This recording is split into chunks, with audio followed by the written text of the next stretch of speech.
Yayasan Insan Mulia Pama.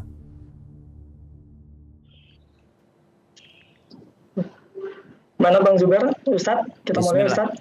Tafadhal, barakallahu fikum. So, Kang Catur, silakan Kang Catur. Oke, nah. Ya, bismillahirrahmanirrahim. Assalamualaikum warahmatullahi wabarakatuh. Hamdan katsiran thayyiban. Hamdan katsiran thayyiban mubarakan fi kama rabbuhu yuhibbu wa yarda. Asyhadu an la ilaha illallah wahdahu la syarikalah wa asyhadu anna Muhammadan abduhu wa rasuluh. Allahumma shalli ala Muhammad wa ala ali Muhammad kama shallaita ala Ibrahim wa ala ali Ibrahim innaka Hamidum Majid. Allahumma barik ala Muhammad wa ala ali Muhammad kama barakta ala Ibrahim wa ala ali Ibrahim innaka Hamidum Majid. Alhamdulillahilladzi bi ni'matihi tatimmu shalihat.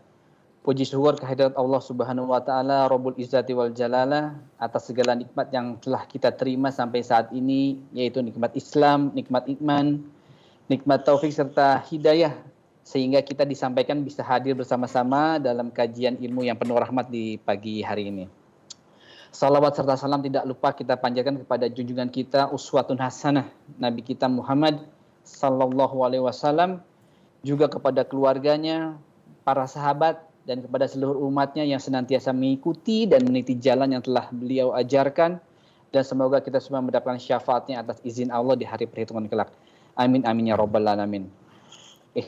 Ikhwani fillah, para karyawan PT Pama Persada Nusantara dan Grup, dan juga seluruh para pemirsa yang mengikuti di channel kami secara umum, perlu kami sampaikan bahwa kajian pada pagi hari ini Sabtu 17 Rabiul Awal ya, atau 23 Oktober 2021 alhamdulillah dapat berlangsung atas kerjasama dan dukungan dari Yayasan Insan Mulia Pama dan juga tim dari SRB Syafiq Riza Basalama Official, yang pagi ini temanya akan dibawakan adalah menjadi pemimpin yang tangguh di masa pandemi, di mana memang tema ini merupakan rangkaian dari kurikulum program kajian PT Pama Persada Nusantara dan Grup, yaitu di bawah naungan Yayasan Insan Mulia Pama, di mana untuk memberikan value dan mendorong seluruh karyawan dan juga umat Islam ya untuk mencapai atau di titik strong religious leadership dan visioner.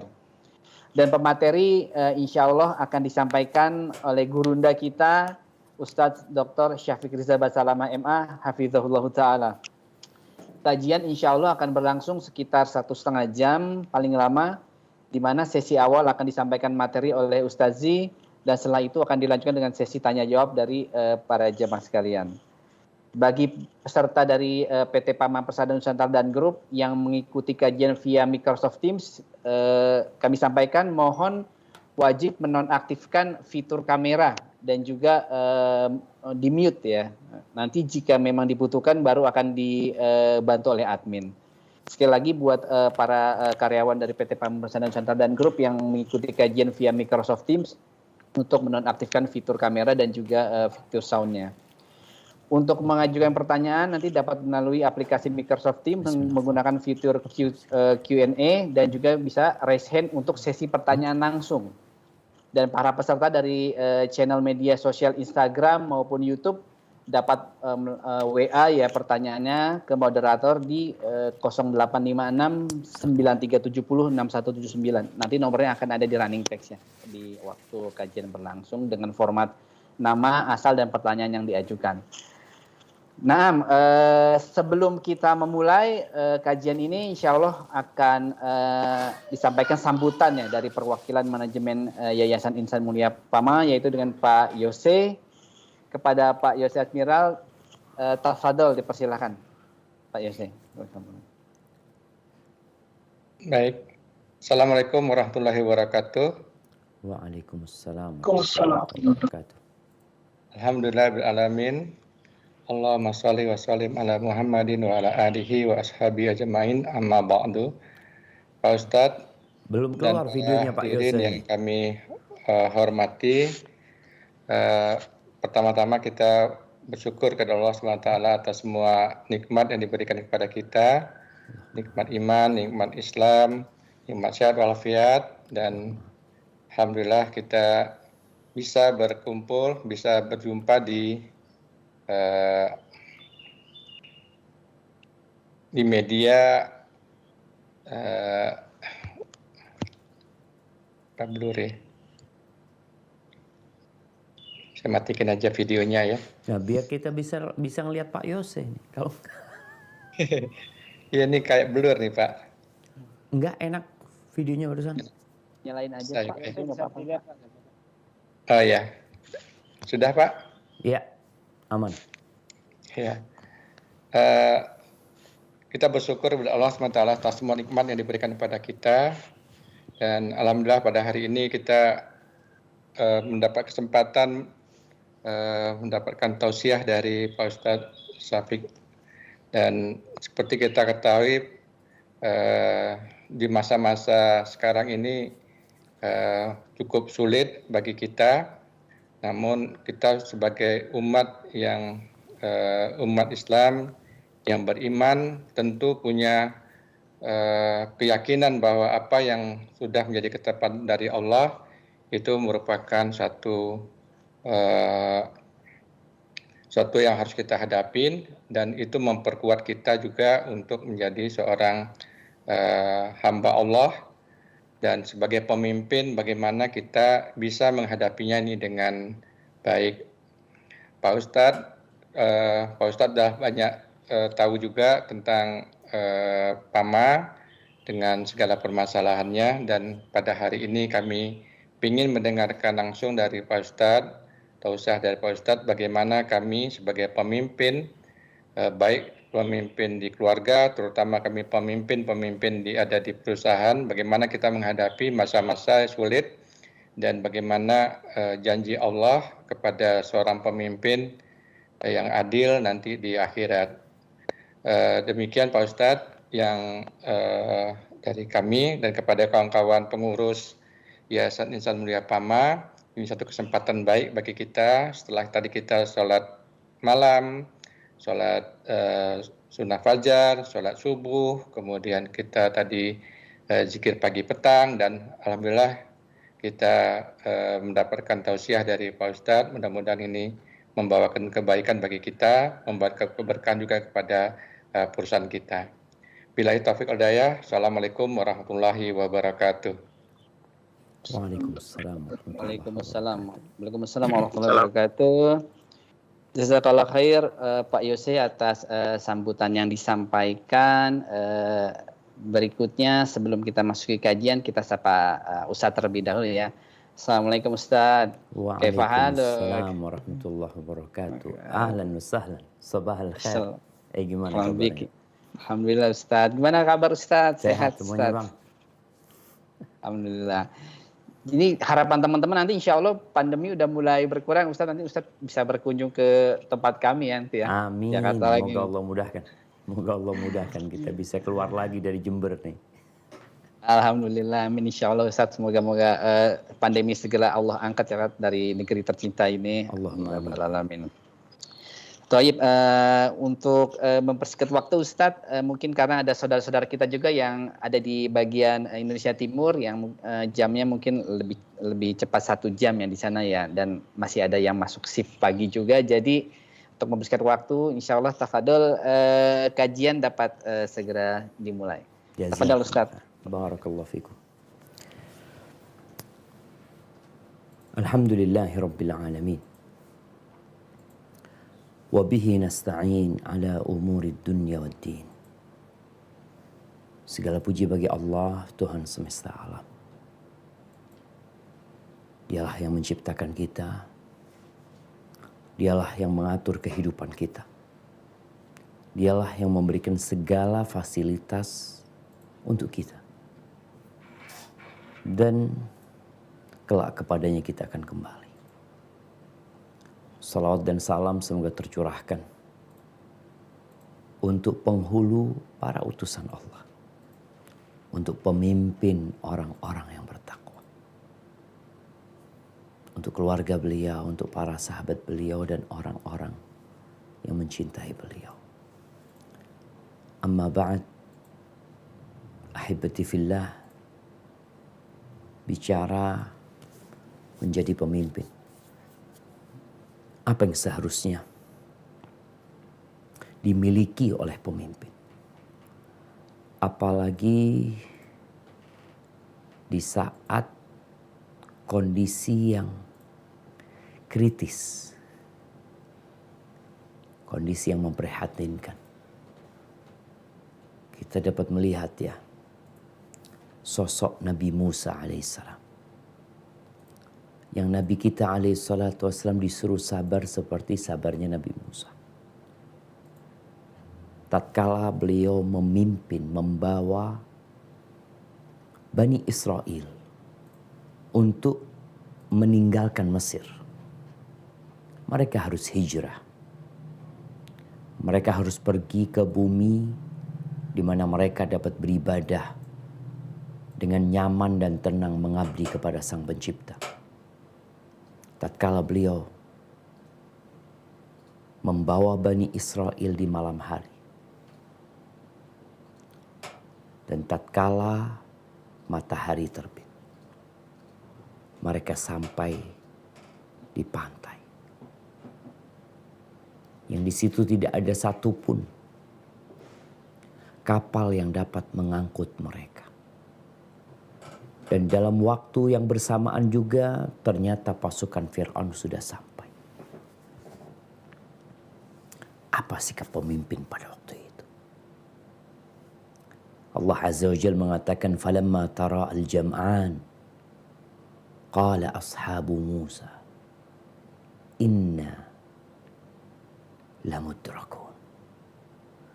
Tatkala dua kelompok ini sudah saling memandang, yang awalnya jauh, tapi gara-gara ada pantai itu yang menyebabkan Bani Israel nggak bisa kemana-mana, seperti berada di jalan buntu.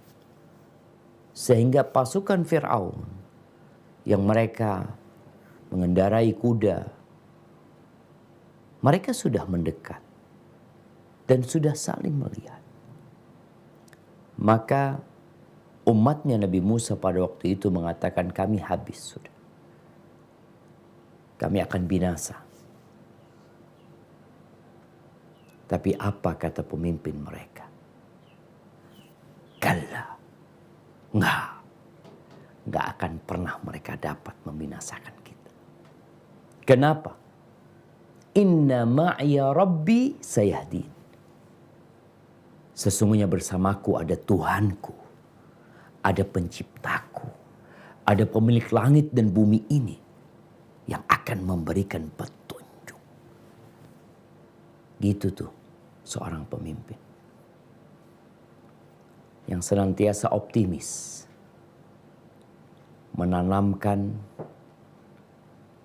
di dalam dirinya dan diri pengikutnya bahwasanya badai akan berlalu. Malam yang panjang, dingin, mencekam, sebentar lagi akan pergi, diusir dengan datangnya matahari yang terbit di ufuk timur sana. Jamaah rahimakumullah, teman-teman dari PAMA khususnya. Menjadi pemimpin tidak mudah.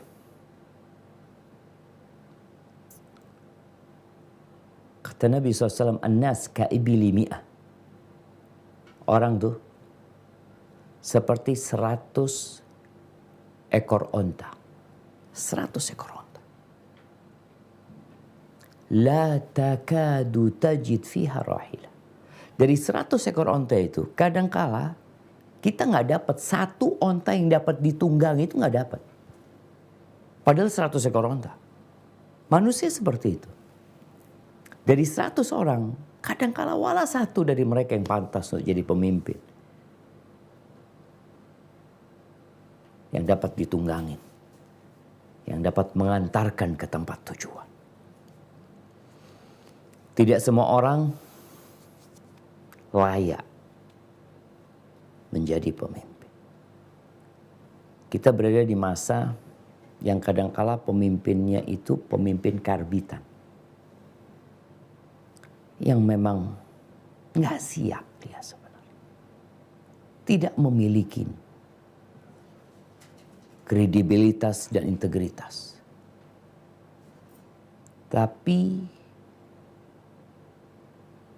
ya karena satu dan lain sebab akhirnya dia jadi pemimpin. Ini kita bicara pemimpin secara umum. Baik di dalam rumah tangga, ada laki-laki yang mimpin dirinya sendiri gak bisa. Tapi dia jadi pemimpin buat istri dan anak-anaknya. Mau dibawa kemana mereka?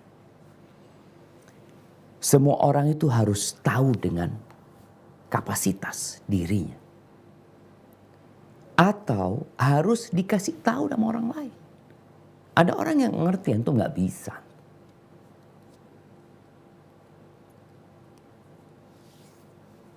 Di dalam hadis yang diriwayatkan Imam Ahmad dan Imam Muslim ya, dari Abu Dzar radhiyallahu taala anhu. Abu Dzar salah satu sahabat Nabi yang terkenal bagaimana beliau cinta dengan kebaikan. Beliau suka beramar ma'ruf dan bernahi mungkar. Dia pernah berkata kepada Nabi SAW, "Ya Rasulullah, ala tasta'miluni?" Wahai Rasulullah, apa engkau nggak pakai aku dijadikan amil, jadi gubernur kayak, jadi pemimpin urusan apalah? Kenapa aku kok nggak engkau pakai gitu? Padahal sahabat-sahabat dikirim pemimpin ini, dikirim pemimpin ini, aku kok nggak engkau pakai? Apa kata Nabi SAW? Ya Aba Dzar, inni araka dha'ifan. Wahai Abu Dzar, aku melihat engkau lemah. Aku melihat engkau lemah. Wa inni uhibbu laka ma uhibbu li nafsi. Sesungguhnya aku mencintai untukmu apa yang aku cintai buat diriku sendiri. Di sini seorang mukmin mencintai saudaranya seperti mencintai diri dia sendiri. Maka nasihat yang Nabi sampaikan kepada Abu Dzar, beliau tidak menjadikan Abu Dzar pemimpin, pegawai untuk satu pekerjaan yang di bawahnya ada anak buahnya. Nabi tidak menjadikan Abu Dzar menjabat hal itu. Karena Nabi cinta terhadap Abu Dzar seperti mencintai dirinya sendiri. Aku melihat engkau lemah. Aku mencintai untukmu apa yang ku cintai untuk diriku sendiri. Wa innaha amanah. Sedangkan kepemimpinan, jabatan itu amanah. Bukan karir. Sebagian orang berpikir, oh mengejar karir ini itu. Amanah. Ini yang kadang-kala hilang di diri sebagian orang. Dia lari berburu jabatan, berburu kepemimpinan. Dia lupa bahwa itu amanah. Wa innaha yaumal qiyamati khizyun wa nadama. Hari kiamat nanti akan menjadi kehinaan dan penyesalan. Oh, seperti itu. Semuanya tidak. Illa man akhadhaha bihaqqiha wa adda alladhi alaihi fiha. Kecuali orang-orang yang menjalankan amanah tersebut.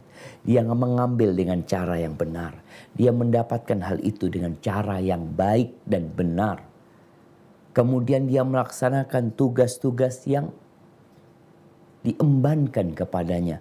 Baru tatkala itu tidak akan jadi kehinaan dan penyesalan.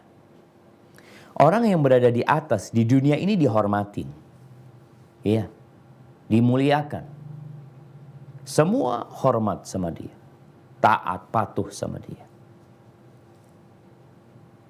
Tapi nanti dia akan berada di bawah anak buahnya. Dia akan dihinakan dan tatkala itu mereka akan menyesal. Tatkala penyesalan tidak berguna. Al-Imam An-Nawawi rahimahullahu ta'ala ketika mensyarah hadis yang baru saja Anda sampaikan. Beliau mengatakan, hadzal hadis aslun azimun fi ijtinabil wilayat. Hadis ini adalah dasar yang agung dalam urusan menghindar dari jabatan-jabatan, dari kepemimpinan-kepemimpinan. La siyama liman kana fihi dha'fun 'anil qiyam bi wadha'ifi tilkal wilayah. Apalagi buat orang-orang yang lemah. Dia menghindar. Dia lemah, dia nggak mampu untuk menjalankannya. Tapi dia mau. Beda yang namanya kemauan dengan kemampuan. Banyak di antara kita mau. Berambisi, oh enak ya kalau jadi atasan. Enak jadi pemimpin, enak jadi pejabat. Itu kemauan, itu ambisi. Tapi belum tentu engkau mampu menjalankan. Dan Nabi SAW mengatakan, laisa lil mu'min ayyudhilla nafsahu. Mukmin itu jangan sampai menghinakan dirinya sendiri. Ketika beliau ditanya, gimana dia menghinakan dirinya itu gimana sih? Ya ta'arrad minal bala lima la yutiquhu. Dia menjadikan dirinya dalam bala yang dia nggak mampu untuk menjalaninya. Ahibati fillah, itu nasihat Nabi SAW kepada Abu Dzar dan kepada setiap muslim sebenarnya, agar dia tahu diri. Ya, namanya pemimpin itu harus kredibel dan memiliki integritas dalam menjalankan tugasnya. Dia kuat dan dia amanah. Nabi Yusuf, kita lihat bagaimana Nabi Yusuf alaihissalam perjalanan hidupnya. Dari anak yang dimanja, ini proses untuk jadi pemimpin ya. Dari anak yang dimanja, dia harus dipisahkan dari orang tuanya. Agar dia dapat mandiri, dia dapat menjadi sosok yang tangguh, pemberani. Dia kemudian dibawa ke Mesir, dijual, dijadikan budak, dijual manusia, ada perdagangan manusia pada waktu itu. Kemudian Nabi Yusuf diangkat sebagai anak oleh majikannya yang mulai senang lagi hidupnya. Kemudian dia harus dipenjara. Dan setelah keluar dari penjara itulah Allah mengangkat Nabi Yusuf alaihissalam. Dikeluarkan dari penjara. Apa kata Nabi Yusuf? Tatkala ditawarin jabatan oleh raja pada waktu itu. Bukan Nabi Yusuf minta, tapi ditawarin nih. Engkau hari ini udah, kau menjadi orang yang terhormat, tidak seperti dahulu. Maka tatkala itu Nabi Yusuf mengutarakan apa yang beliau mampu untuk kerjakan. Coba kita baca di surat Yusuf ayat 55. Nah.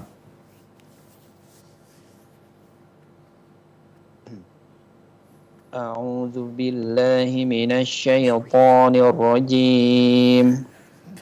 Qala ij'alni 'ala khazainil ard.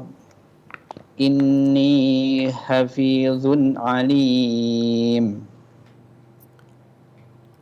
Berkata Yusuf, jadikanlah aku bendaharawan negara Mesir, sesungguhnya aku adalah orang yang pandai menjaga, lagi berpengetahuan. Subhanallah. Apakah kita semua seperti Nabi Yusuf? Hafidhun alim. Yang amanah, alim, yang berilmu. Di ayat lainnya Allah mengatakan tentang Nabi Musa. Tatkala putrinya Syuaib mengatakan kepada ayahnya, Inna khaira man ista'jartal qawiyul amin. Sebaik-baiknya orang yang engkau pekerjakan, al-qawi al-amin. Kuat. Dan dia amanah. Apa gunanya orang kuat? Apa gunanya orang pintar? Apa gunanya titel yang berada di depan namanya, di belakang namanya, kalau ternyata dia nggak amanah?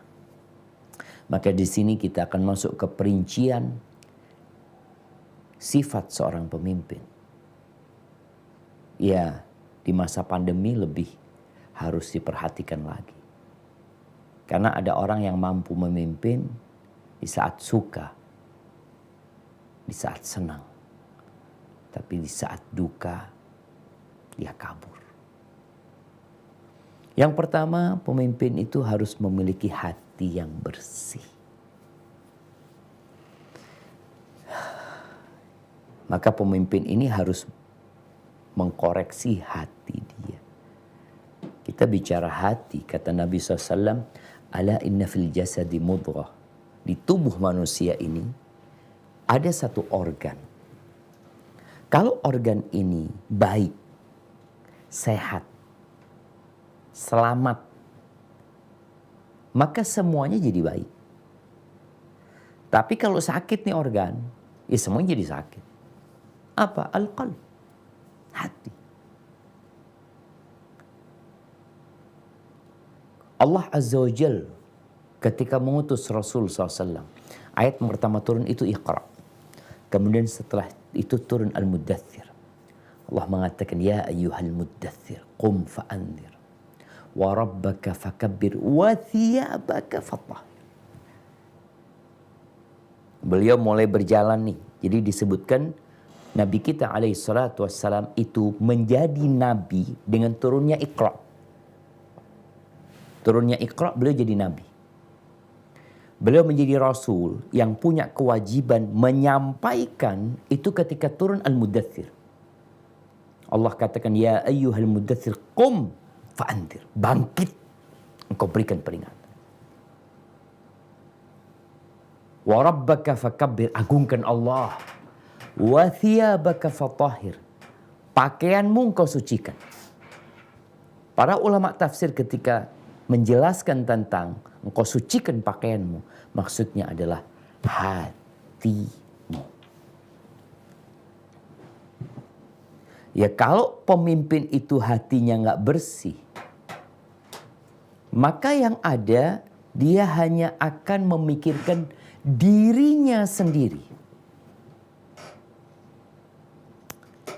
Ada pemimpin itu yang diangkat, kayak di PAMA mungkin ada perusahaan yang di atasnya, ada manajemen yang di atas, mengangkat yang di bawahnya. Dia ini berada di tengah. Kalau hatinya nggak bersih, dia akan berkhianat kepada yang di atasnya. Dan dia tidak akan memberikan nasihat kepada yang di bawahnya. Yang ada, KKN. Itu terjadi. Apa penyebabnya? Kita lihatlah. Orang-orang yang berakhir hidupnya di penjara ketika dia jadi pemimpin. Sejak jadi kepala desa, ada yang bupati, ada yang gubernur, ada yang menteri. Penyakitnya di mana? Penyakitnya di hati. Maka seorang pemimpin itu harus melihat tujuanmu apa sih? Engkau berada di sana mau ngapain? Engkau ingin menjadi orang kaya? Engkau ingin menjadi orang terhormat? Atau engkau hendak menjadi orang yang bermanfaat? Nabi SAW ketika ditanya siapa orang yang terbaik, siapa orang yang paling dicintai Allah Jalla Jalaluhu, kata beliau, anfa'uhum linnas, orang yang paling bermanfaat buat orang lain. Maka di sini tatkala engkau menjadi pemimpin, sejatinya engkau sedang duduk di satu posisi untuk memberikan manfaat untuk orang lain. Untuk yang di bawahmu, untuk yang di atasmu. Kalau hatinya nggak bersih tadi, dia akan perang sama ambisi dia sendiri. Rongrongan dari keluarganya, hawa nafsu yang terus mendorongnya, Dan kita tahu pada hari kiamat kelak, kata Allah Azza wa Jalla, yauma la yanfa'u malun wala banun. Hari tidak berguna, harta dan anak-anak laki-laki nggak ada gunanya. Illa man atallaha biqalbin salim. Kecuali yang datang menjumpai Allah dengan hati yang selamat. Maka pemimpin harus sering-sering datang kajian. Dia harus berusaha bagaimana caranya memperbaiki hatinya. Kita kan ngelihat ada pelatihan-pelatihan leadership ya. Bagaimana dia berlatih ini itu macam-macam. Bagaimana dia memiliki kemampuan yang lebih, mengasah keterampilannya. Ya, tapi dia juga harus datang ke lab untuk ngecek hatinya. Kalau jantung kita mungkin ke laboratorium yang ada macam-macam. Tapi untuk hatimu, engkau perlu duduk sama orang yang faham dengan penyakit-penyakit hati. Yang kedua, seorang pemimpin itu harus puas dan meyakini tugas yang dia emban. Tatkala dia dikasih tugas ini, ya udah, aku harus jalankan tugas ini. Dan kepuasan seorang pemimpin dengan tugasnya itu biasanya karena jelasnya tujuan, target yang hendak dicapai. Sehingga hal ini akan mendorong dia untuk tidak malas-malesan. Tapi kalau seorang pemimpin nggak puas dengan jabatan dia, biasanya dia malas dia gitu. Dia memotivasi sahabatnya atau memotivasi anak buahnya, gimana? Nggak bisa dia berapi-api menyampaikan karena dia sendiri nggak yakin, nggak benar nih kayaknya tujuannya nih. Yang aku kontrol, yang aku jalankan ini. Maka mau tidak mau seorang pemimpin itu ya harus memiliki keyakinan dengan tugas yang dia emban. Kalau kita lihat ya, bagaimana Abu Bakar As-Siddiq radhiyallahu taala anhu ketika mendengar berita meninggalnya Rasul sallallahu alaihi wasallam. Beliau datang langsung ke kota Madinah. Beliau pada waktu itu di luar kota. Beliau datang masuk ke rumah Nabi SAW. Kemudian Abu Bakar membuka kain yang menutupi wajah Rasul SAW. Kemudian beliau mengatakan kepada Nabi SAW, ma'atiyabaka hayyan wa mayitan. Dia kecup Nabi dan mengatakan, engkau betapa baiknya ya Rasulullah dalam kondisi hidup dan mati. Kemudian ditutup lagi sama Abu Bakar wajah Nabi SAW. Dia keluar. Kemudian dia berpidato. Dia melihat ada keributan di dalam masjid. Ada Umar bin Khattab yang dia syok dengan berita kematian Nabi SAW. Lalu Abu Bakar mengatakan kepada Umar bin Khattab, ijlis, duduk. Duduk. Semua pada duduk. Abu Bakar berceramah mengatakan, ayyuhan nas, innahu man kana ya'budu Muhammadan fa inna Muhammadan qad mat. Sesungguhnya barang siapa yang menyembah Muhammad alaihi salatu wassalam, maka Nabi Muhammad sudah meninggal dunia. Yang menyembah Nabi Muhammad alaihi salatu wassalam, Nabi Muhammad sudah meninggal dunia. Wa man kana ya'budullah fa innallaha hayyun la yamut. Sedangkan barang siapa yang beribadah kepada Allah, menyembah Allah, maka sesungguhnya Allah maha hidup dan tidak mati. Kemudian Abu Bakar membaca firman Allah di surat Ali Imran ayat 144. Wa ma Muhammadun illa rasulun qad khalat min qablihi ar-rusul. Afa imma ta'u qutilan qalabtum ala aqabikum. Nabi Muhammad itu tidak lain adalah utusan Allah. Seperti utusan yang Allah kirimkan kepada umat-umat sebelumnya. Ada Nabi Isa, ada Nabi Musa, ada Nabi Nuh, ada Nabi Adam alaihissalam. Mereka meninggal dunia. Terus kalau meninggal kalian bagaimana? Di sini seorang pemimpin akhirnya kondisi Abu Bakar belum jadi pemimpin. Kita bicara kriteria. Kadangkala pemimpin itu atau calon-calon pemimpin dapat dilihat dari track record dia, dari pengalaman-pengalaman dia, dari kejadian-kejadian yang pernah terjadi. Ketahuan, oh fulan mampu, fulan mampu. Dan Abu Bakar meyakini tentang tujuan hidup ini. Setelah meninggalnya Nabi SAW, mereka harus melanjutkan perjuangan. Bukan tenggelam dalam kesedihan.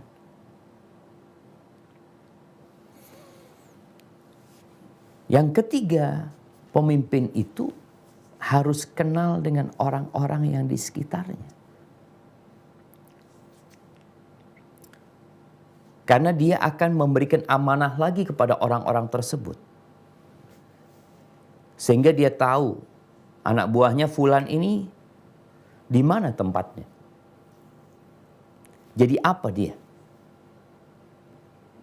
Dan Rasulullah SAW subhanallah mencontohkan hal itu. Bagaimana beliau tatkala dalam peperangan beliau memilih pemimpin-pemimpin. Komandan fulan. Ketika sampai ke Hudaybiyah, beliau hendak mengadakan negosiasi dengan orang-orang musyrikin karena nggak boleh masuk ke kota Mekah. Kejadian Hudaybiyah.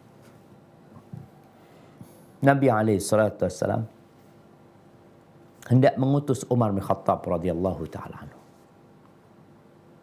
Tapi Umar langsung mengenalkan dirinya kepada Nabi SAW. Ya Rasulullah, jangan aku.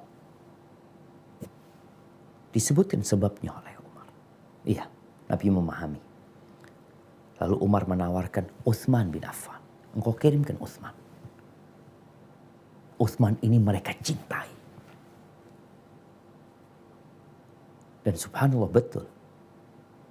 Nabi mengutus Utsman bin Affan pada waktu itu. Ketika perang Mu'tah, Nabi SAW memilih pemimpin. Siapa yang pertama jadi pemimpin? Zaid bin Harithah. Kalau Zaid terbunuh, Ja'far bin Abi Thalib. Ja'far terbunuh, Abdullah bin Rawah. Khalid bin Walid ikut dalam perang itu. Tapi nggak jadi komandan. Kenapa? Belum waktunya.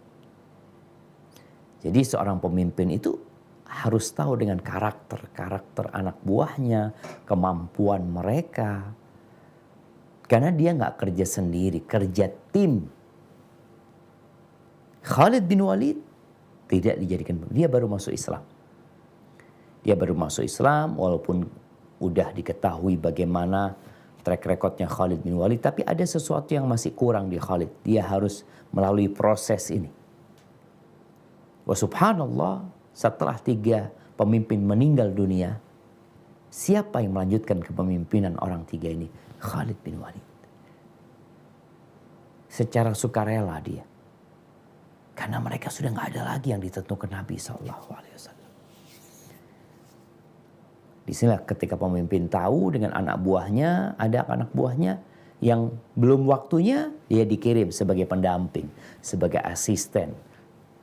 Tapi nanti ketika waktunya tiba, ya baru dia akan duduk di jabatan tersebut. Umar bin Khattab radhiyallahu taala anhu, ketika beliau menjadi khalifah, menjadi Amirul Mukminin, tatkala mengutus pasukan-pasukannya, Umar berpesan kepada komandan mereka, la tuqdimil muslimin ila halakah raja'a ghunaimah. Engkau jangan paksakan umat Islam ini masuk dalam kebinasaan gara-gara ambisi untuk mendapatkan harta rampasan perang. Wala tunzilu manzilan qabla an tastaridahu lahum. Jangan engkau singgah di satu tempat sebelum engkau mencari tahu tentang tempat itu pantas enggak untuk jadi tempat singgah mereka. Wa ta'lam kaifa ma tahu, dan engkau tahu bagaimana kondisinya. Wa subhanallah jamaah. Kepemimpinan Umar bin Khattab radhiyallahu taala anhu menjadi percontohan. Kenapa kok Umar? Karena Abu Bakar As-Siddiq itu cuma 2 tahun setengah, nggak lama. Umar cukup lama. Dan di masa Umar bin Khattab radhiyallahu taala anhu, kondisinya Islam itu semakin tersebar. Di masa Abu Bakar Siddiq, Abu Bakar masih sibuk dengan kondisi internal umat Islam. Tapi setelah itu sudah mulai urusannya tenang, damai. Dan waktu itu memang Abu Bakarlah orangnya. Ketika selesai Abu Bakar sudah melandaikan jalan itu untuk Umar, sehingga Umar berjalan lebih kencang untuk menyebarkan agama ini. Ahibati fillah, kemudian sifat pemimpin yang selanjutnya adalah selalu melihat kepada kelebihan, bukan kepada kekurangan. Semua orang punya kekurangan. Dalam kehidupan rumah tangga, Nabi SAW mengatakan, la yafraq mu'minun mu'minah. Tidak boleh seorang yang beriman itu membenci istrinya yang beriman. Kenapa? In kariha minha khuluqan radhiya minha akhar. Kalau dia benci dengan beberapa sikap, bukankah ada sikap lain yang menyenangkan dia? Di sini kembali kepada hal yang tadi kita sebutkan. Pemimpin itu harus tahu dengan kondisi orang-orang di sekitarnya. Tapi jangan engkau kemudian fokus kepada kekurangan-kekurangan mereka. Mereka ini kerja tim. Sehingga yang kurang di sini, oh dia punya kelebihan di sini. Ya kelebihan inilah bagaimana dimanfaatkan. Karena ada pemimpin yang dia selalu melihat kesalahan anak buahnya.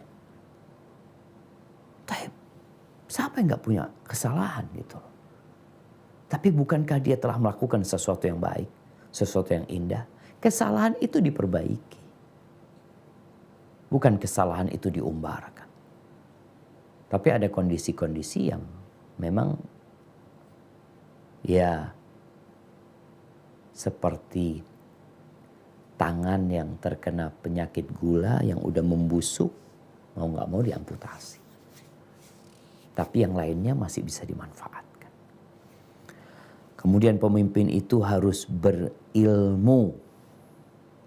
Harus belajar. Bukan hanya belajar tentang tugas yang hendak dia emban. Tapi dia harus belajar agama. Kenapa? Karena dia bakal ditanya sama Allah Azza wa Jalla tentang yang menjadi tanggung jawab dia dari anak buah dia. Kullukum ra'in wa kullukum mas'ulun an ra'iyati. Setiap kalian adalah pemimpin dan kalian akan dimintain pertanggungjawaban atas apa yang dipimpinnya. Bukan hanya yang berkaitan dengan urusan kerjaan saja. Kalau dia pemimpin muslim, dia itu sebagai seorang muslim yang duduk di jabatan dan dia punya anak buah, mungkin anak buahnya ada yang non muslim, tapi kalau di negeri kita mungkin kebanyakan muslim, engkau bakal ditanya loh. Seorang pemimpin melihat anak buahnya gak sholat. Oh, ana bukan ustadz. Engkau bukan ustadz, tapi engkau pemimpin. Engkau punya power yang tidak dimiliki ustadz. Ustadz, seperti ana, kalau ana diundang, ana cuma bisa memberikan ceramah. Tapi engkau sebagai pemimpin, engkau bukan hanya memberikan ceramah. Mungkin engkau tidak bisa berceramah. Tapi engkau tahu hukum sholat itu wajib. Hukum puasa itu wajib. Engkau punya ilmu tentang itu. Dan kemudian engkau membiarkan anak buahmu tidak sholat. Oh, ini nggak ada urusan dengan pekerjaan Ustaz. Itu urusan dengan agamamu. Maka kenapa seorang pemimpin itu perlu belajar agama? Karena dia punya kewajiban yang lebih daripada anak buahnya.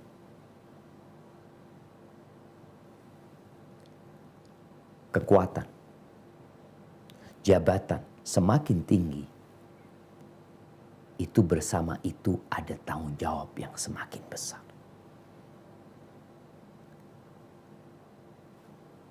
Ana kalau melihat anaknya tetangga berbuat salah, mungkin ana hanya bisa ngomong, nggak boleh, yang kayak gitu nggak boleh. Kita kasih nasihat. Tapi kalau anak ana sendiri, ana bisa ambil tangannya. Ana bisa berikan hukuman. Ana bapaknya gitu. Disinilah pemimpin di perusahaan. Apapun jabatan dia, kalau dia punya anak buah, dia akan dimintain pertanggungjawaban sama Allah Azza wa Jalla. Bukan hanya yang berurusan dengan kerjaan dunia. Karena Rasul sallallahu alaihi wasallam mengatakan, man ra'a minkum munkaran falyughayyirhu biyadihi. Barang siapa di antara kalian melihat kemungkaran, dia hendaklah merubah dengan tangannya.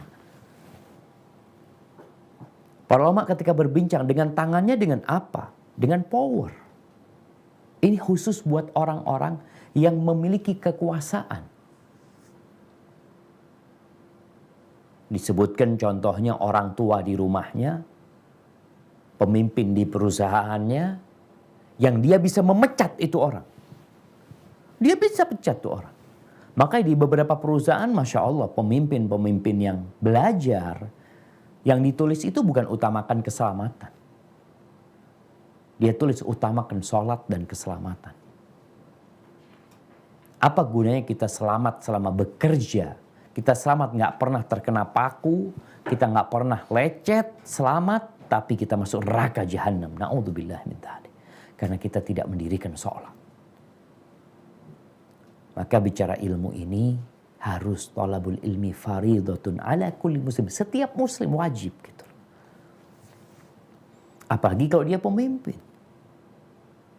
Maka nggak ada alasan untuk anak nggak ngerti. Kalau kau nggak ngerti, cari orang yang ngerti. Dengan adanya kajian seperti ini termasuk tanggung jawab seorang pemimpin ketika dia mengatakan, anak nggak bisa ceramah, anak akan datangkan ustadz agar memberikan ceramah. Ya. Seorang pemimpin punya power untuk bisa membuat acara yang dia datangkan ustadz. Karena ada pemimpin yang sama sekali tidak peduli dengan anak buahnya kecuali urusan pekerjaan doang. Padahal kalau kita bicara pegawai itu, Anda masih ingat ya. Cerita teman-teman, oh ini bicara Astra ya, paman ini bawa Astra. Teman-teman di Astra Jakarta. Ada kajian Islam di situ sejak lama. 96-97 apa. Ustadz-ustadz senior yang ngisi di sana. Padahal pada waktu itu manajemennya non-muslim. Ketika anak kok bisa? Kata dia, iya. Jadi kalau manajemen itu kan yang berpikir keuntungan duniawi Ustaz ya. Mereka melihat umat Islam ini ternyata pegawai-pegawai ini ketika belajar agama, ketika mengerti, dia tidak lagi mencuri. Berkurang pencurian di perusahaan. Itu yang dalam bayangan dia manfaat buat perusahaan. Sedangkan buat kita manfaatnya nih orang masuk surga insya Allah, selamat dari api neraka. Dan pemimpin terlepas dari tanggung jawabnya.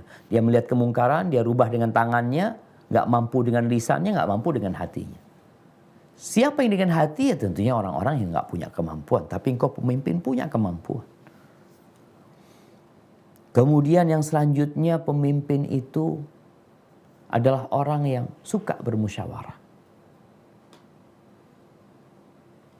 Bukan hanya mengatakan ana, saya. Ya, oke, engkau berada di atas sebagai pemimpin. Tapi akalmu satu. Sedangkan engkau punya orang banyak. Di situ ada banyak pengalaman. Di situ ada banyak keterampilan. Di situ ada banyak ilmu.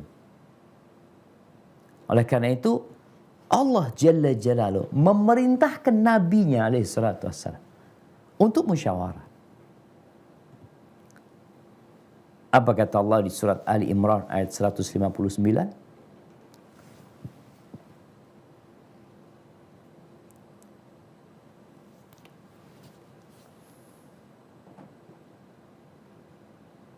Oke, Ustaz.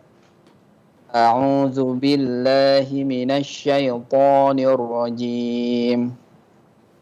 Fabima rahmatin minallahi linta lahum walau kunta faddan ghalidhal qalbi lan faddu min hawlik fa'fu anhum wastaghfir lahum washawirhum fil amr فإذا عزمت فتوكل على الله إن الله يحب المتوكلين.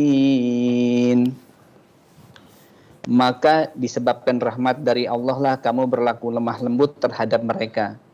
Sekiranya kamu bersikap keras lagi berhati kasar, tentulah mereka menjauhkan diri dari sekelilingmu. Karena itu, maafkanlah mereka. Mohonkanlah ampun bagi mereka dan bermusyawarahlah dengan mereka dalam urusan itu. Kemudian apabila kamu telah membulatkan tekad, maka bertawakallah kepada Allah. Sesungguhnya Allah menyukai orang-orang yang bertawakal kepadanya. Subhanallah, barakallahu fikum. Iya, di ayat ini ada beberapa sifat pemimpin.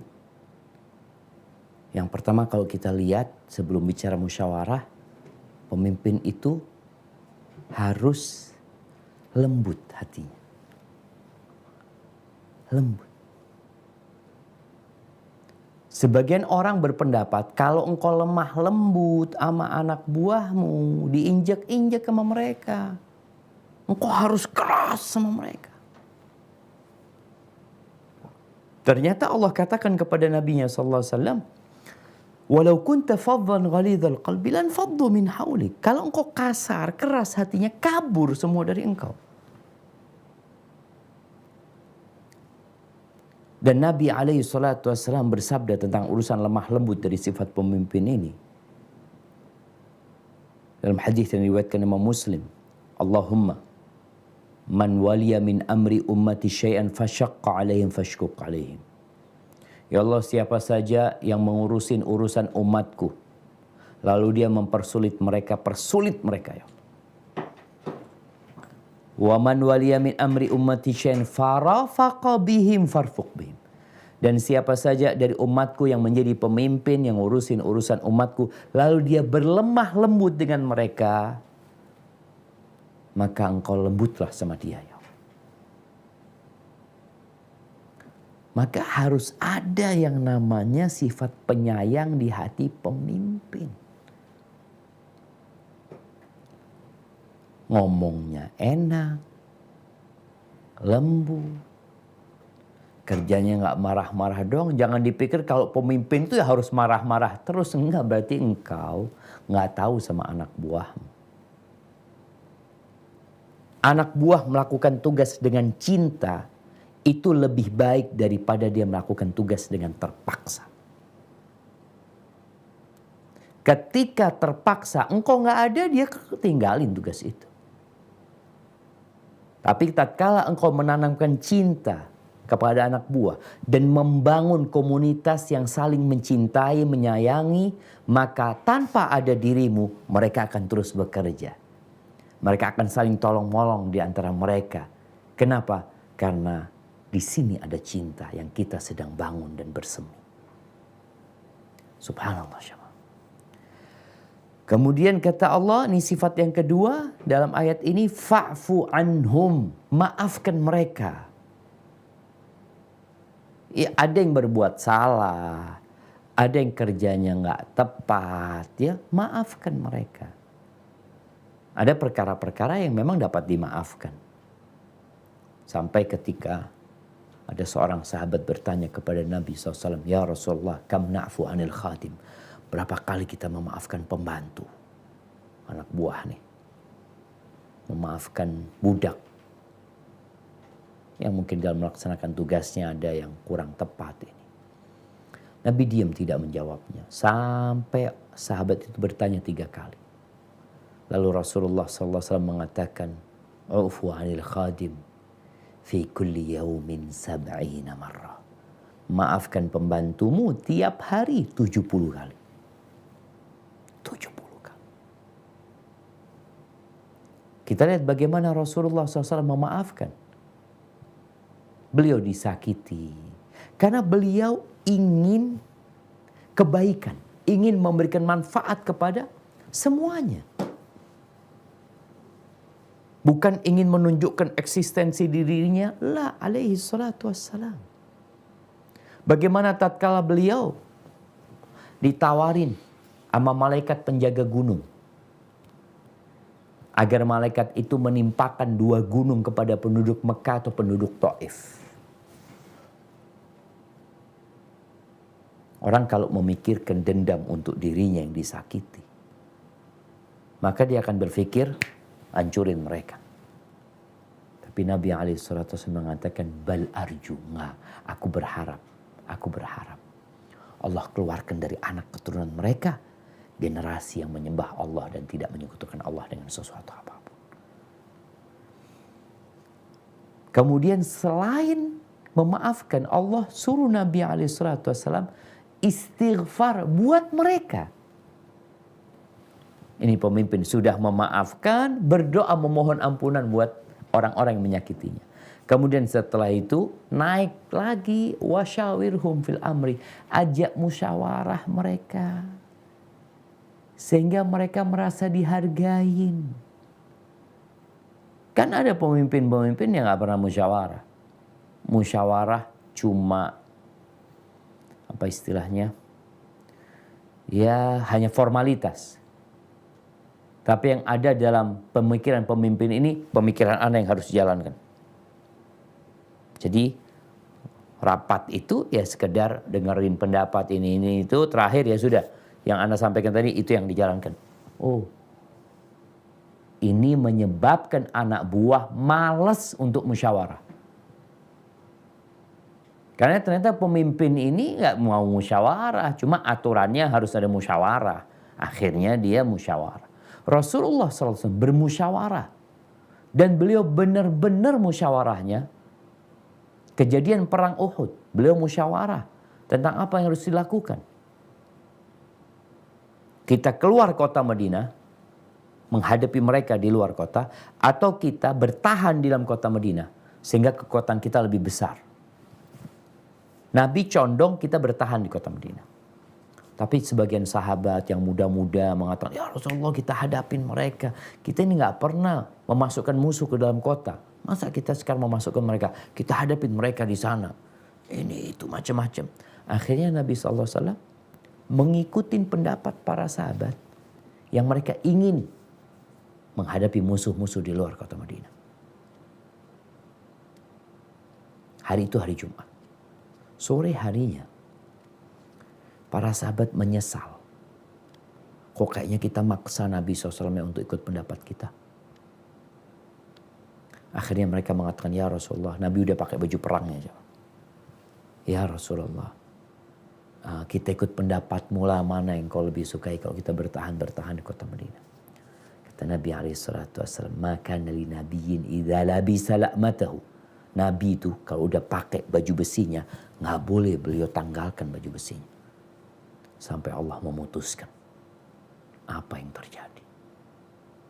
Beliau musyawarah. Dan beliau mengambil pendapat mereka. Sehingga orang-orang itu merasa dihargain.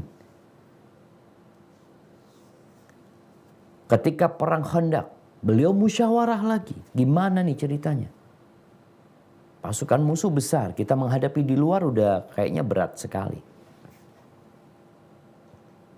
Akhirnya ada yang berpendapat, Salman Al-Farisi, kita bikin parit. untuk menghadang orang-orang supaya nggak masuk ke dalam kota. Ini pendapat kata Nabi SAW. Akhirnya dikerjakan. Gitu. Maka pemimpin yang suka bermusyawarah dengan anak buahnya dan dia benar musyawarahnya bukan formalitas ya. Walaupun kita tahu keputusan ada di tangan pemimpin. Mau anak katakan tidak, iya. Tapi dia benar-benar mendengarkan. Dia dengarkan. Kemudian dia lihat, dia pertimbangkan. Bukan nih pemimpin udah punya pendapat. Tapi dia hanya ingin mendapatkan legalitas pendapatnya bahwasanya itu hasil musyawarah. Padahal nggak perlu musyawarah, kok jalanin aja udah. Maka kemudian Allah katakan فَإِذَا عَزَمْتَ فَتَوَكَّلْ عَلَى اللَّهِ. Nih seorang pemimpin. Kadang-kadang mengambil keputusan di kondisi pandemi ini. Setelah musyawarah dia. Keputusannya sulit dia. Kadang-kadang dia ambil. Ya gimana udah ini hasil musyawarahnya kayak gini. فَتَوَكَّلْ عَلَى اللَّهِ.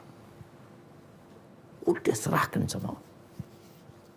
Innallaha yuhibbul mutawakkilin. Allah cinta kepada orang-orang yang tawakal. Jadi pemimpin itu ketika bermusyawarah dapat keputusan, jangan pernah bersandar kepada kekuatannya. Tapi menyerahkan sama Allah. Dan ketika keputusan itu sudah keputusan hasil musyawarah, itu keputusan bersama. Oleh karena itu Nabi SAW ketika perang Uhud dan kalah umat Islam pada waktu itu mengalami kekalahan. Nabi tidak menyalahkan orang-orang yang berpendapat ini gara-gara kalian berpendapat kita menghadapi di luar kota Madinah. Nggak ada.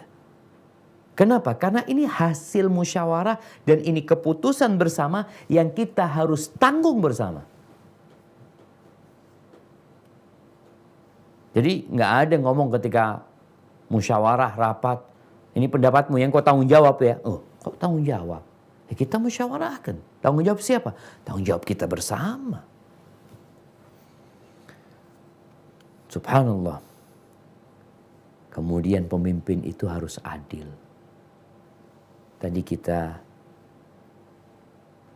mendengarkan muqaddimah dari Pak Yose bahwasanya pemimpin yang adil itu akan mendapatkan naungan dari Allah pada hari yauma la dhilla illa dhilluh.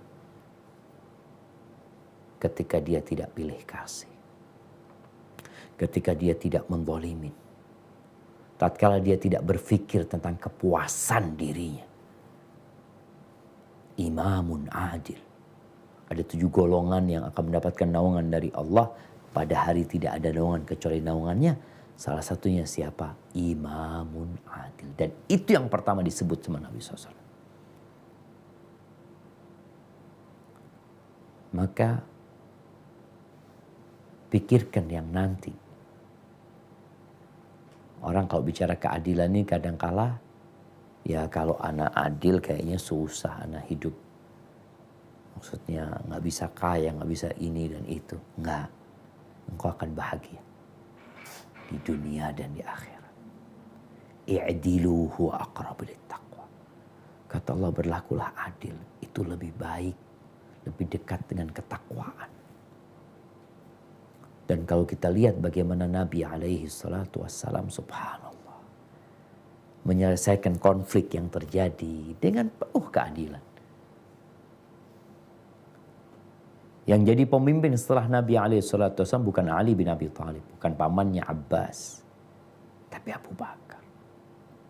Kenapa Abu Bakar? Kemudian pemimpin itu harus dermawan dan pemberani. Atau pemberani dan dermawan. Di dalam hadis yang diriwayatkan Imam Ahmad. Yang disahihkan oleh Syekh Ahmad Sakir. Nabi SAW mengatakan syarru ma fi rajulin, sikap terburuk yang ada dalam seseorang, syuhun hali' wa jubnun khali'. Yang terburuk sikap seseorang, karakter seseorang itu yang pertama adalah kikir, bakhil yang berlebihan sudah. Bakhil dengan ambisi, pelit yang dibungkus dengan ambisi. Dan yang kedua, jubnun khali'.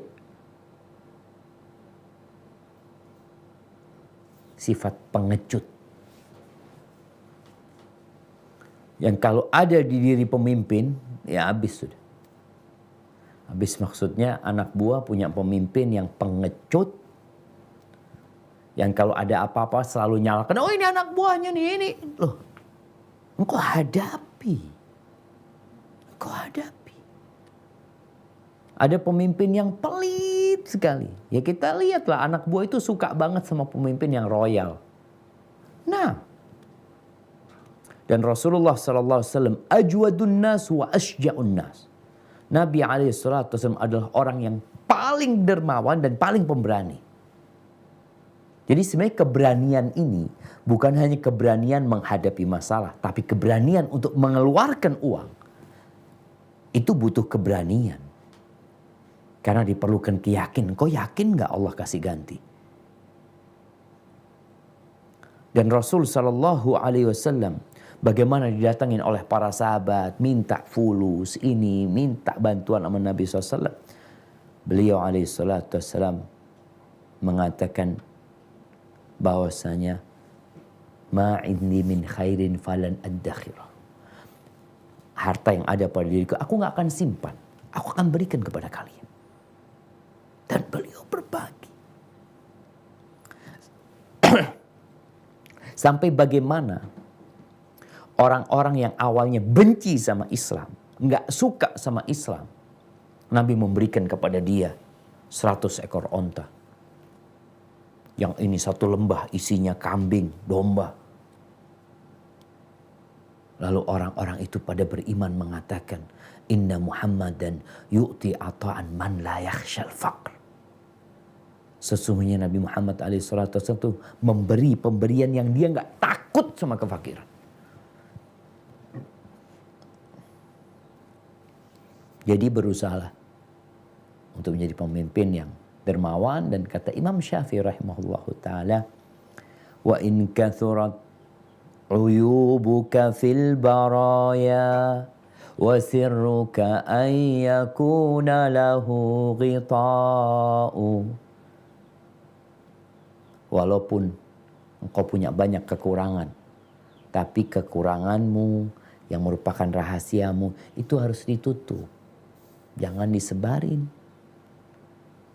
Tasattar bis-sakha'i. Fakullu aibin yughattihi kama qila as-sakha. Kalau engkau ingin menutupi, maka tutupin kekuranganmu itu dengan engkau jadi orang yang dermawan. Dengan orang yang suka berbagi sama orang lain, menolong orang lain. Kenapa? Karena kedermawanan itu membungkus semua kekurangan. Menutupi semua aib. Dan ya seorang muslim sebenarnya, yang bicara pemimpin muslim semuanya itu harus dermawan.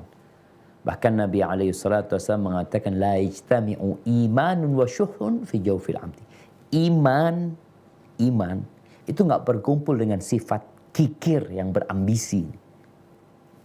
Di hati seorang mukmin gak akan kumpul. Di mana ada iman, pergi tuh kekikiran. Di mana ada kekirangan, keimanan itu lambat laun. Berkurang dan bisa pudar. Kalau bicara keberanian, ya mau tidak mau, pemimpin itu ya harus menghadapi apapun masalahnya. Ya dengan penuh keyakinan kepada pertolongan Allah Azza wa Jalla. Pernah di kota Madinah, Anas bin Malik bercerita, ada suara di kota Madinah itu di malam hari, suara menggelegar.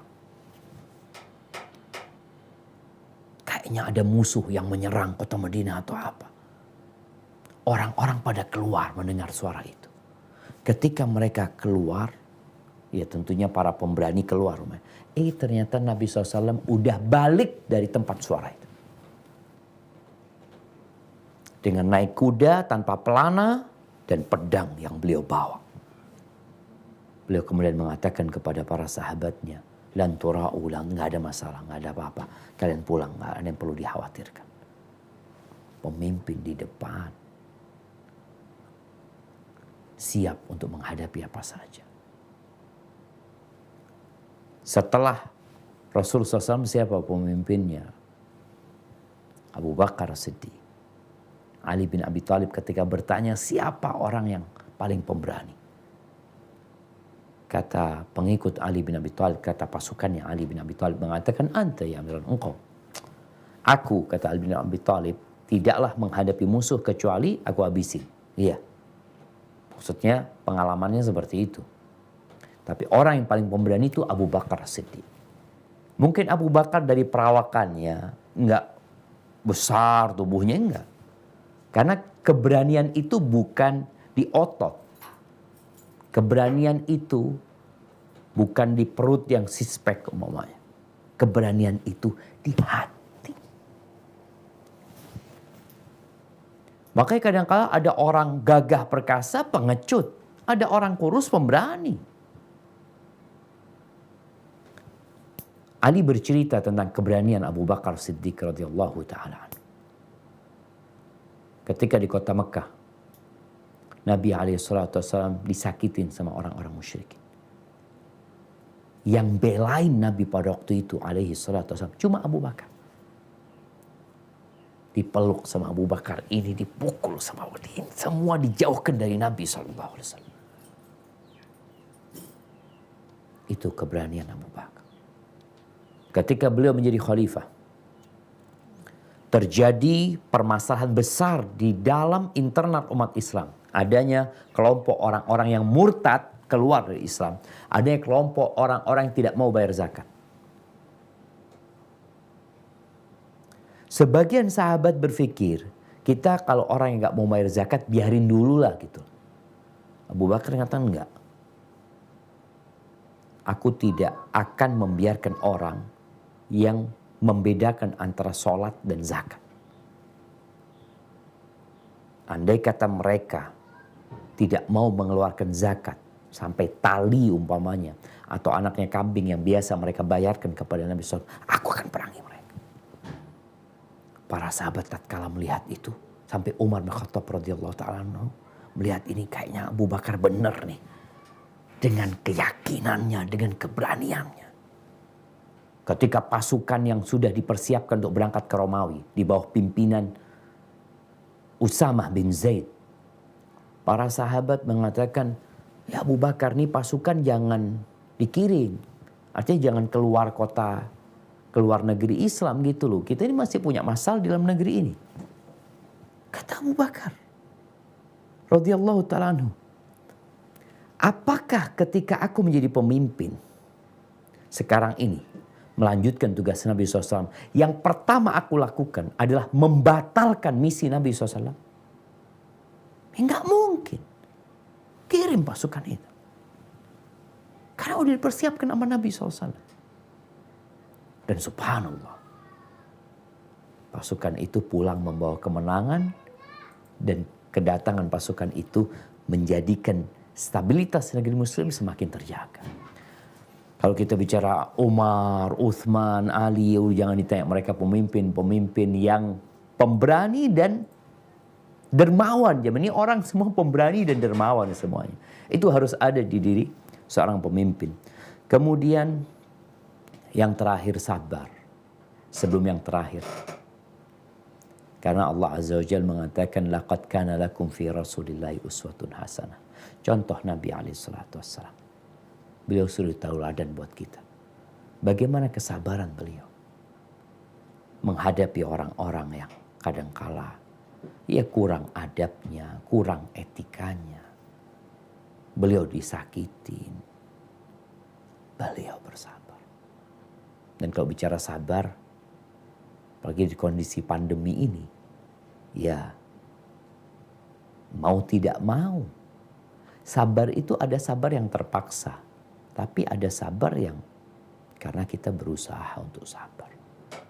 Ada sabar dalam melaksanakan perintah Allah, ada sabar dalam menjauhi larangan Allah, ada sabar tatkala terkena musibah. Sehingga ketika pemimpinnya sabar, anak buahnya sabar. Insya Allah mereka akan mencontoh. Sebagai penutup, pemimpin itu harus sering berdoa antara dia sama Allah Azza wa Jalla. Bukan doa di hadapan anak buahnya. Tapi dia perlu mencari waktu-waktu menyendiri dengan Sang Pencipta. Menunjukkan kelemahan dirinya, kefakirannya, kebutuhannya. Karena usaha yang dia lakukan, ya tetap usaha. Tapi ketentuan ada di tangan Allah Jalla Jalaluh.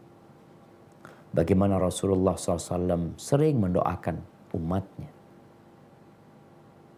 Bagaimana Umar bin Khattab, Abu Bakar sebelumnya, selalu memohon kepada Allah untuk kebaikan anak buahnya. Pemimpin yang seperti ini, yang senantiasa bergantung sama Allah Azza wa Jal, ya Allah tidak pernah ingkar janji. Ud'uni astajib lakum. Mintalah kepada aku, pasti aku kabulkan. Tapi kalau pemimpinnya doanya hanya untuk dirinya, hanya untuk keluarganya, tidak pernah mendoakan yang dia pimpin, ya kembali lagi kepada masalah pertama. Hatinya nih bermasalah. Tapi kalau hatinya bersih, dia akan berpikir bagaimana memberikan manfaat kepada semuanya dan jalan pintas untuk mendapatkan itu dengan berdoa memohon kepada Allah Jalla Jalaluh. Barakallahu fiik, itu yang dapat Anda sampaikan. Kurang lebihnya mohon maaf. Mungkin kita masuk ke sesi tanya jawab. Masya Allah. Jazakallah khairan Ustadz atas materi yang disampaikan. Semoga para jemaah yang mendengarkan dapat mengambil pelajaran ya. Masya Allah, ternyata Islam itu sangat lengkap ya Ustadz. Sudah menjabarkan bagaimana tipe-tipe dan kriteria kita untuk menjadi pemimpin yang sesuai dengan syariat Islam. Oke Ustadz, kita masuk ke pertanyaan pertama via WA ya Ustadz ya. Tafadhol Bang. Bismillah. Bismillahirrahmanirrahim. Assalamualaikum warahmatullahi wabarakatuh. Barakallahu fiik. Semoga Allah menjaga Ustadz dan keluarga antum. Amin. Seperti apa yang diperintahkan Allah dan Rasulnya kepada kita mengenai taat kepada pemimpin. Sementara pemimpin negeri ini tidak hanya mengatur mengenai urusan dunia, tetapi juga urusan agama atau ibadah. Sementara terkadang ada aturan-aturan yang terkadang kita merasa itu menyelisih syariat, terutama di era pandemi ini. Dari Fulan dari Pama Ustaz. Tafadhal Ustaz untuk jawabannya. Barakallahu fiik. Iya, ahibati fillah. Kalau bicara, ini nggak bicara pemimpin, bicara anak buah nih. Gimana sikap seorang anak buah terhadap pemimpinnya? Kepemimpinan itu kan berjenjang. Ada kepemimpinan yang paling utama kalau di Indonesia mungkin presiden, mungkin nanti ada yang di bawahnya lagi. Nabi SAW ketika mengutus pasukan, beberapa sahabat, itu Nabi mewajibkan kepada anak buahnya taat kepada pemimpinnya. Dia yang jadi pemimpin sekarang. Pada suatu saat, berangkatlah nih beberapa sahabat di bawah pemimpinan salah satu di antara mereka. Dalam perjalanan, emosi pemimpinnya ini. Kayaknya ada kesalahan yang dilakukan anak buahnya, dia marah. Kemudian ketika dia marah, dia memerintahkan kepada anak buahnya untuk bakar kayu. Setelah bakar, aku perintahkan kepada kalian, kalian harus taat sama aku, kata pemimpin, kalian masuk ke api ini. Gimana coba? Akhirnya para sahabat ketika itu, mereka bingung. Sebagian mengatakan kita disuruh taat, ya udah kita masuk. Sebagian mengatakan kita nih ingin keluar dari neraka. Artinya kita nggak kepingin masuk neraka. Masa kita membakar diri kita sendiri? Dalam kondisi ribut anak buahnya ini, pemimpinnya emosinya reda. Terus udah nggak usah kata dia. Akhirnya cerita itu sampai kepada Nabi SAW. Mereka cerita, lalu Nabi SAW mengatakan kalau orang-orang itu masuk ke api nggak keluar dari neraka tuh mereka. Innamat ta'atu fil ma'ruf. Taat itu kepada pemimpin dalam urusan yang baik. Selama perintahnya tidak bertentangan dengan perintah Allah, dengan perintah Rasul SAW, ditaati. Kalau udah bertentangan maka nggak boleh. Ini adalah kaidah umum. Bahwasanya kita taat kepada pemimpin kita, baik dalam urusan dunia atau dalam urusan agama, maka selama perintahnya tidak bertentangan dengan perintah Allah dan Rasulnya. Di masa pandemi, disinilah kita harus mengkaji lebih dalam lagi. Apakah perintah pemimpin bertentangan dengan perintah agama? Benar atau menurut kita? Contohnya sholat berjarak.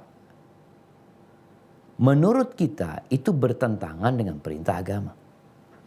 Bukankah Rasul sallallahu alaihi wasallam kalau sholat itu memerintahkan untuk rapat shafnya?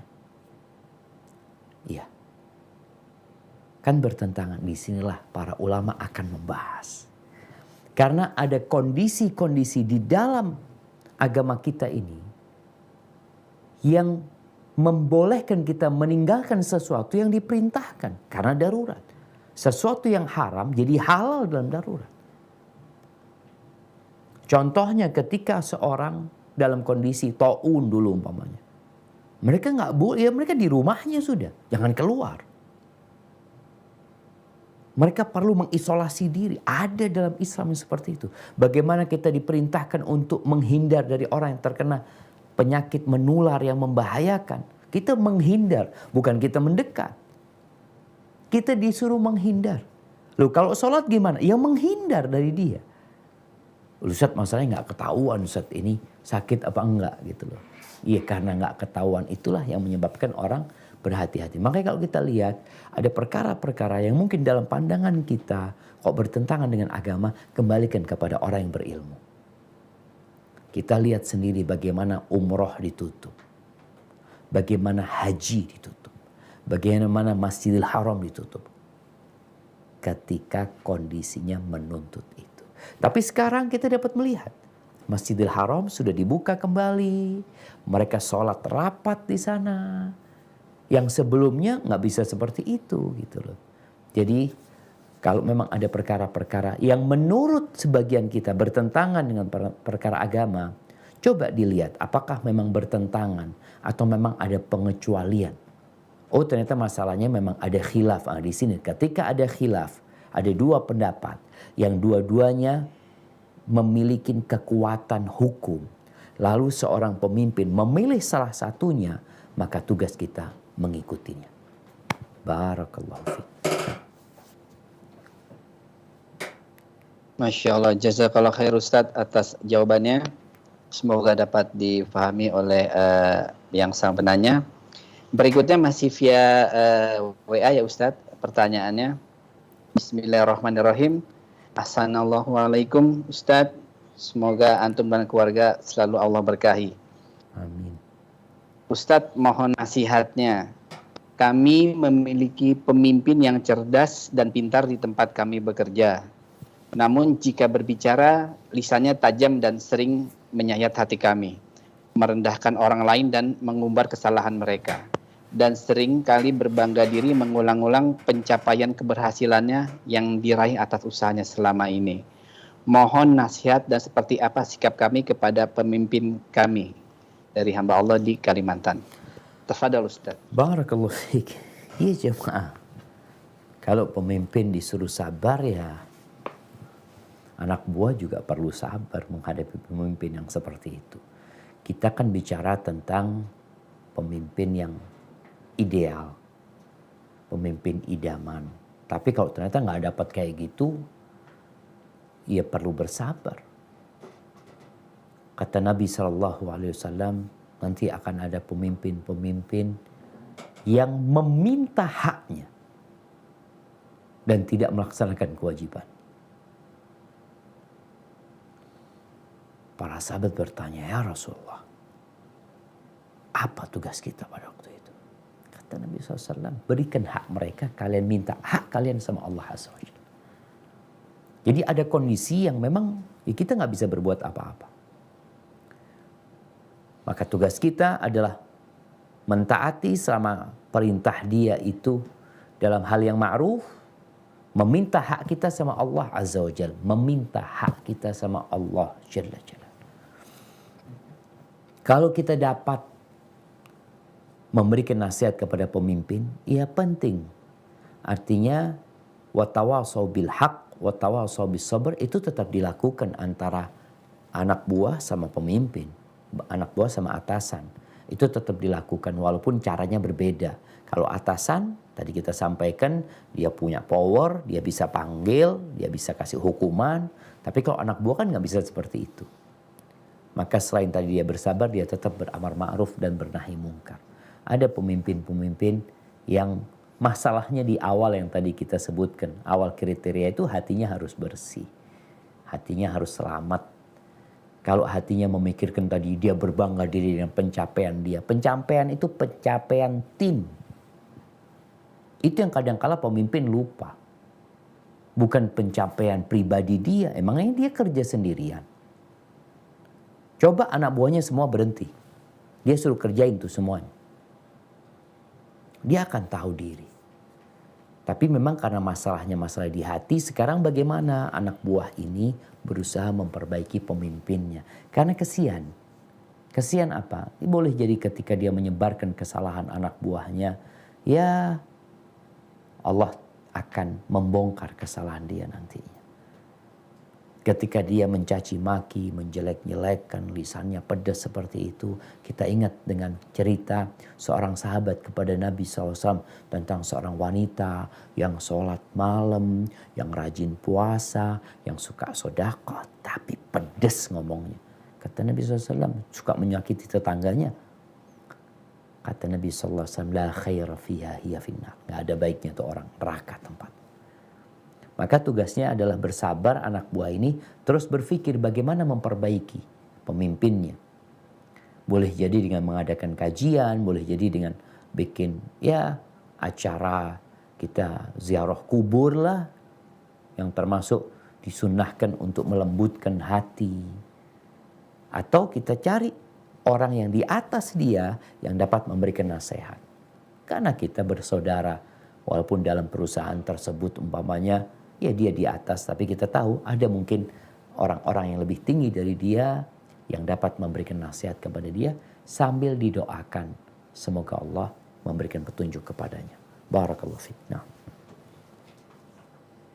Jazakallah khair Ustadz atas jawabannya. Semoga dapat dipahami oleh sang penanya. Berikutnya masih pertanyaan via pesan Ustadz. Bismillahirrahmanirrahim. Assalamualaikum warahmatullahi wabarakatuh. Barakallahu fiik Ustadz. Ini teman Ana dan suaminya bekerja sebagai ASN di pemerintahan daerah. Saat ini teman Ana ingin berhenti bekerja karena mau total menjadi ibu rumah tangga yang mengurus suami dan anak-anaknya yang masih kecil saat ini dan sering terlantar. Akan tetapi dilarang oleh suaminya, bahkan sampai suaminya bilang kalau dia harus taat sama suami sebagai pemimpin dalam keluarga. Kalau teman Ana berhenti bekerja katanya berdosa karena tidak mentaati perintah suami. Sedangkan istri itu kalau mau masuk surga harus taat sama suami. Alasan tidak boleh berhenti adalah untuk membantu mencukupi kebutuhan keluarga. Mohon nasihatnya Ustadz. Jazakallah khair dari Ita di Jawa Barat. Barakallahu fiik. Nah, muhibbati fillah. Ya, para suami ini kadangkala jadi suami nggak belajar. Ada hak dan kewajiban. Para suami harus tahu bahwa kewajiban dia adalah memberikan nafkah kepada istrinya, bukan mempekerjakan istrinya untuk cari duit. Engkau yang harus kerja. Full, engkau ketika ngambil tuh istri, itu anak perempuan dari orang tuanya, bukan untuk dipekerjakan. Bukan untuk diperes, dicari fulus. Suruh cari duit di rumah. Suruh melayani suami, suruh ngurusin anak. Kemudian disuruh cari fulus. Jadi ketaatan kembali perlu diingat. Ketaatan kepada suami fil ma'ruf dalam hal baik. Yang tidak bertentangan dengan kewajiban dia sebenarnya. Jadi seorang istri yang disuruh kerja oleh suaminya, bolehkah dia menolak? Boleh dia menolak. Suami yang tanggung jawab, engkau yang harus kasih makan aku gitu loh. Engkau yang punya kewajiban untuk itu. Ketika suami tidak memberikan nafkah, inilah suami yang zalim. Suami yang mempekerjakan istrinya agar istri itu membantu memberikan nafkah kepada diri dia sendiri dan keluarganya. Ini suami yang zalim dan nggak wajib taat. Tapi kalau istri mau secara sukarela, ya beda. Itu sukarela nggak apa-apa. Maka buat para suami harus tahu diri, Allah mengangkat dia jadi pemimpin. Itu karena dia bekerja memberikan nafkah kepada istrinya. Bukan mempekerjakan istrinya untuk cari fulus. Kemudian kita tahu juga bahwasanya kewajiban seorang wanita adalah tadi. Mempersiapkan generasi masa depan. Itu kewajiban dia. Kalau istri nggak mau ngurusin anak, istri mengatakan aku mau kerja. Aku nggak mau ngurusin anak, cari aja babysitter urusin anak. Nah, di sini istri zalim. Karena dia berkewajiban untuk mengurusin anak. Jadi ada hak dan kewajiban yang perlu dipelajarin.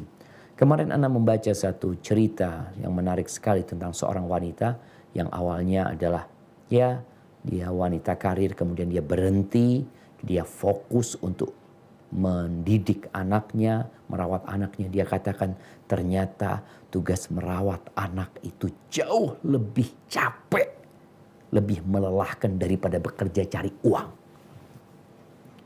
Dan sebagian orang memandang ibu rumah tangga ini nggak bekerja. Padahal dia bekerjanya 24 jam kali 7 hari, nggak ada liburnya. Sedangkan kalau kerja di kantor ada liburnya, ada istirahat. Nggak ada nih, ibu jam 2 malam dia harus, anaknya nangis, dia urusin anaknya.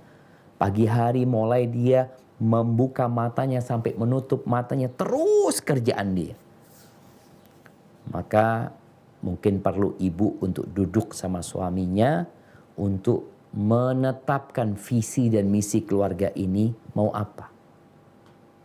Mau kaya di dunia atau mau memikirkan tentang ya masa depan anak-anaknya untuk masuk surga Allah Azza wa Jalla. Barakallahu fiikum. Nah, tafadhol Bang. Kayaknya kita tinggal 2 pertanyaan lagi nih Bang. Oh siap Ustaz. Jazakallah khair Ustaz. Nah. 3 pertanyaan lagi. Ini ada satu Ustaz dari salah satu karyawan PAMA yang ingin bertanya langsung Ustaz ya. Tafadhol. Jadi nanti ada satu pertanyaan langsung dan satu via pesan terakhir. Dengan Pak Eko Setiono dari site BEKB, tafadhol dinyalakan mic dan videonya Pak Eko. Siap Pak Ustadz. Assalamualaikum warahmatullahi wabarakatuh Pak Ustadz. Waalaikumsalam warahmatullahi wabarakatuh. Ahlan wa sahlan. Udah di kantor kayaknya Pak Eko ini. Inggih Pak, sudah. Masya Allah. Nyambi nyimak. Saya yang bertanya Pak Ustadz. Terkait dengan ketika kita akan melaksanakan sholat jamaah Ustadz. Terkadang kita itu tidak ada imam. Nah, ketika tidak ada imam, terkadang kita saling dorong Ustadz. Saling dorong untuk menjadi imam. Ya. Nah, terkadang juga saya terpilih menjadi imam. Tapi kalau menurut penilaian pribadi saya sendiri, saya itu belum pantas untuk menjadi imam. Nah, ketika terjadi hal seperti itu, bagaimana Pak Ustadz untuk menyikapinya Pak Ustadz? Terima kasih. Assalamualaikum warahmatullahi wabarakatuh. Waalaikumsalam warahmatullahi wabarakatuh. Masya Allah jemaah. Ya, berarti kita sedang krisis imam ya. Kalau tadi dikatakan imamnya nggak ada. Seorang muslim itu harus siap jadi imam. Maksudnya harus siap jadi imam, dia di rumahnya, dia di keluarganya. Maka dia harus belajar. Jadi ketidaksiapan tadi seharusnya mendorong dia untuk belajar.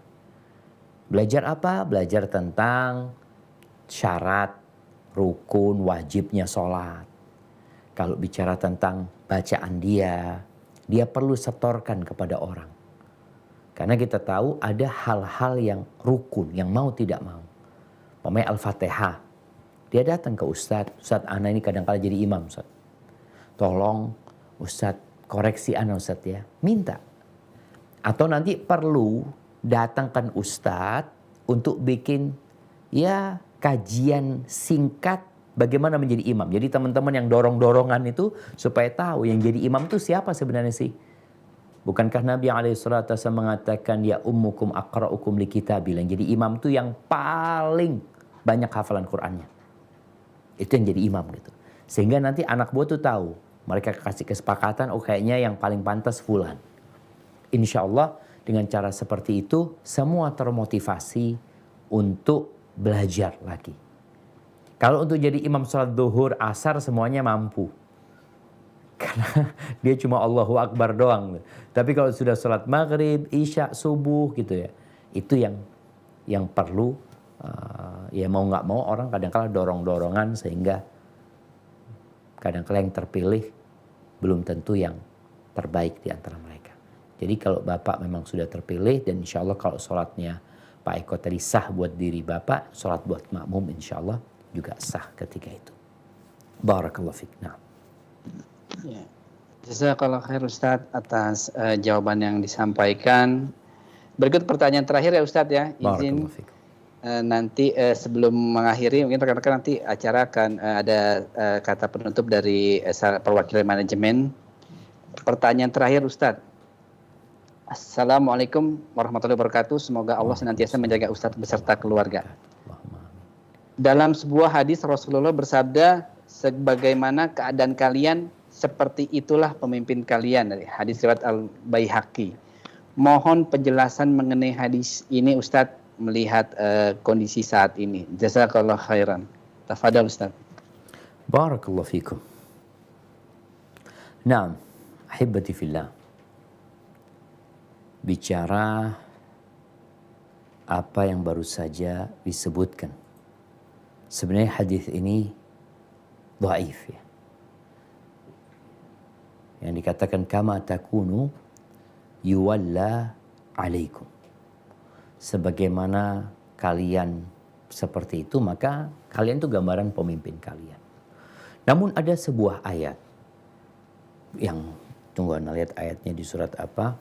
Allah Azza wa Jalla berfirman, kadzalika nuwalli ba'dadh dhalimina ba'dhan bima kanu yaksibun. Ini di surat Al-An'am ayat 129 Allah mengatakan begitulah kami jadikan pemimpin bagi orang-orang yang zalim, ya orang-orang zalim pula. Itu karena kerjaan mereka. Jadi hukuman buat mereka sebenarnya. Kita selalu mendambakan pemimpin yang seperti Abu Bakar. Kita sendiri kayak apa? Sampai ada cerita seorang mengkritisi Ali bin Abi Thalib radhiyallahu taala anhu. Dia mengatakan kok nggak sama gitu loh. Di masa Abu Bakar dengan masamu sekarang. Di masa Ali bin Abi Thalib terjadi beberapa peristiwa yang menyedihkan sebenarnya. Maka Ali mengatakan kepada dia, di masa Abu Bakar rakyatnya itu seperti aku. Dan di masa aku rakyatnya kayak engkau. Jadi kita kalau ingin mendapatkan pemimpin yang benar, yang adil, ya kita yang perlu jadi orang yang adil. Adil di keluarga, ya. Kita ingin pemimpin yang pengasih, engkau pengasih kepada anak buahmu. Kalau kita ngelihat nih kondisi keluarga, kondisi RT, RW, ini udah banyak yang harus diperbaiki. Kita kadang-kadang berpikir perbaiki pemimpinnya loh, perbaiki sini loh, perbaiki diri kita, perbaiki keluarga kita, perbaiki masyarakat kita. Insya Allah sampai atas akan benar nantinya. Kenapa banyak pemimpin, kalau kita bicara pemimpin yang setingkat, ya gubernur sampai setingkat gubernur, itu hidupnya berakhir di penjara suka miskin. Kenapa? Siapa yang memimpin dia? Siapa? Ya, rakyatnya. Ketika seorang kepala desa berakhir di penjara, loh siapa yang milih kepala desa ini? Ya inilah orang-orang ini. Maka kita kalau kepingin dapat pemimpin yang baik, jadilah orang baik. Allah insya Allah akan pilih orang-orang baik jadi pemimpin. Barakallahu fiik, itu yang dapat Anda sampaikan. Kurang lebihnya mohon maaf karena udah hampir jam 7 kita ini harus ngantor juga jemaah. Anda kembalikan ke teman-teman dan Anda mohon undur diri mungkin. Jazakumullah khairan. Jazakumullah khair Ustadz atas jawaban yang disampaikan. Barakallahu fikum. Kita mengucapkan sekali lagi jazakallahu khair kepada Ustadz Syafiq Rizal Basalamah dan tim. Semoga kajian pada pagi ini dapat memberikan pencerahan dan juga ilmu untuk diamalkan kepada kita semua yang mendengarkan.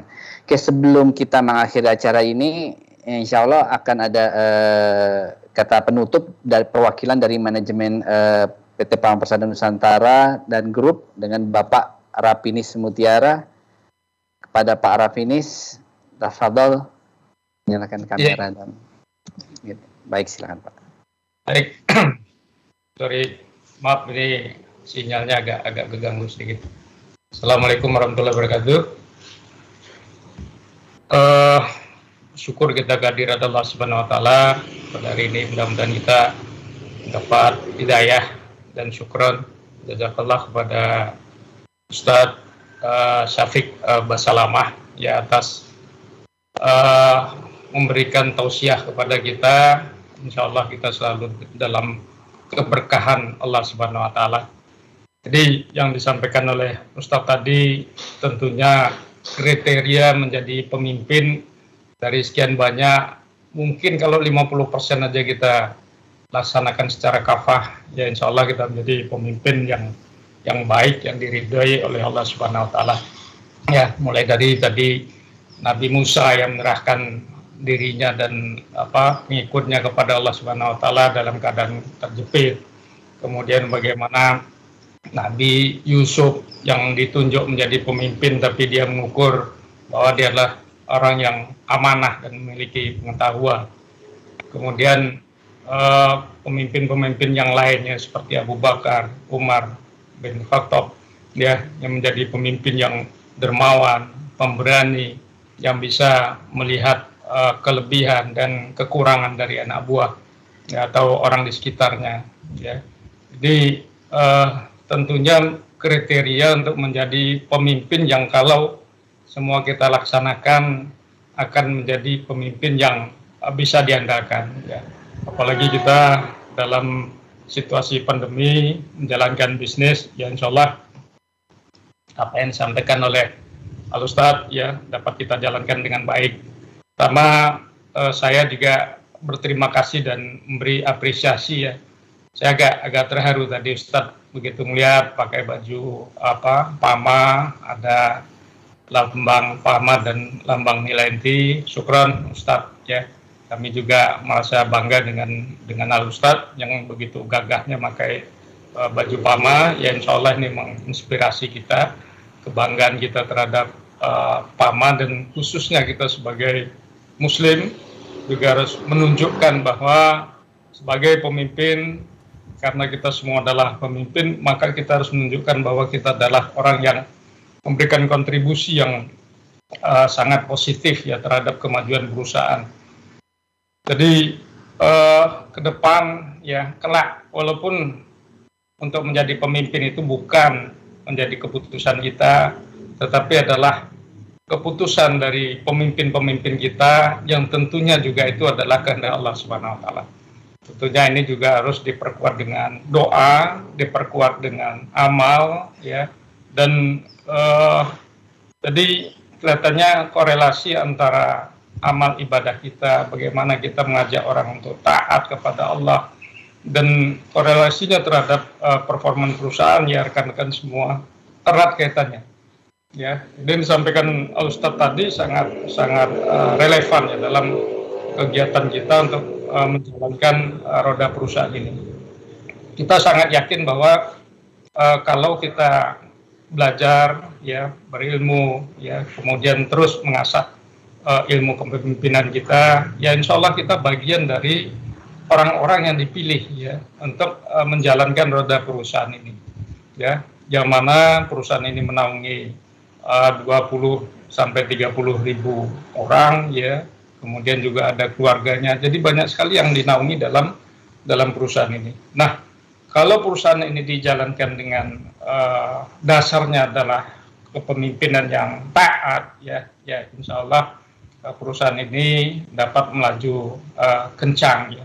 Nah, kalau terjadi masalah ya segala sesuatunya tentu tadi ada pemimpin itu harus bermusyawarah, ya tidak memojokkan, ya tidak mencari siapa salah. Keberhasilan adalah keberhasilan tim. Ya. Nah, tinggal fungsi pemimpin untuk membuat tim jadi berhasil, yang tadi disampaikan oleh Al-Ustadz, ya itu sangat relevan sekali dalam kegiatan kita untuk menjalankan perusahaan, ya. Bagaimana seorang anak buah juga memberikan masukan atau memberikan ide, ya, seperti bagaimana tadi Salman Al-Farisi yang membuat Farid, ya, kemudian sahabat yang lain juga memberikan usulan agar pasukan Islam untuk keluar dari Madinah untuk menyerang dan tidak hanya bertahan di Madinah. Jadi ide-ide semacam ini kelihatannya dalam perusahaan juga sangat relevan. Jadi kepada rekan-rekan semua harus, ya, dan kita semua harus memiliki keberanian, ya. Kadang-kadang keberanian itu dilandasi, ada landasan keimanannya. Rasa takut itu hanya kepada Allah, ya. Jadi kelihatannya rasa takut yang hanya digantungkan kepada Allah, kadang-kadang memang rasa takut kita kepada makhluk itu menjadi hilang. Nah, ini kan bukti kita menjadi orang yang beriman, ya, bahwa kita hanya taat, hanya takut, ya, hanya kepada Allah, ya. Kalau dunia ini akan kita tinggalkan, gitu. Apapun resiko yang kita hadapi, ya, itu tetap dunia ini akan kita tinggalkan. Tapi kita tetap menjadi orang yang mampu untuk berhitung, ya. Jadi jangan sampai keberanian itu cenderung kepada nekat yang tanpa kita berhitung, ya. Jadi sekali lagi rekan-rekan semua, dan dalam hal ini yang saya hormati juga ada Pak Dadi, Pak Yose, ya, dan pembina-pembina yang lain, ya, ada Pak Wahyu, Pak Tutut, dan mungkin ada Pak Ari, Pak Yusuf, ya. Dan rekan-rekan semua, mari kita bersama-sama menunjukkan kualitas iman kita yang ditunjukkan dalam gaya kita memimpin, bagaimana kepemimpinan kita, bagaimana orang-orang yang kita pimpin yang menuju kepada ketaatan kepada Allah. Ya, insya Allah ikhtiar kita dibarengi dengan tawakal kita kepada Allah Subhanahu Wa Taala, insya Allah menuju perusahaan yang baldatun thayyibatun ghafurur rahim, ya. Jadi perusahaan yang diberkahi Allah, ya, dan kita semua diampuni dan diberikan kasih sayang Allah Subhanahu Wa Taala.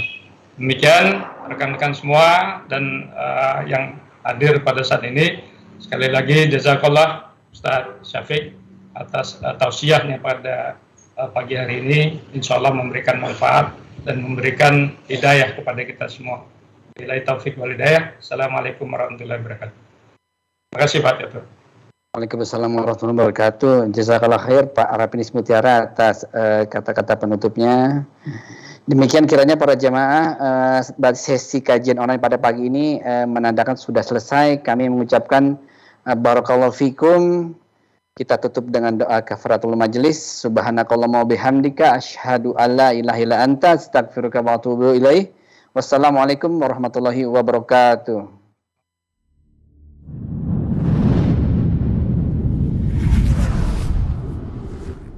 YYMP, Yayasan Insan Mulia Pama.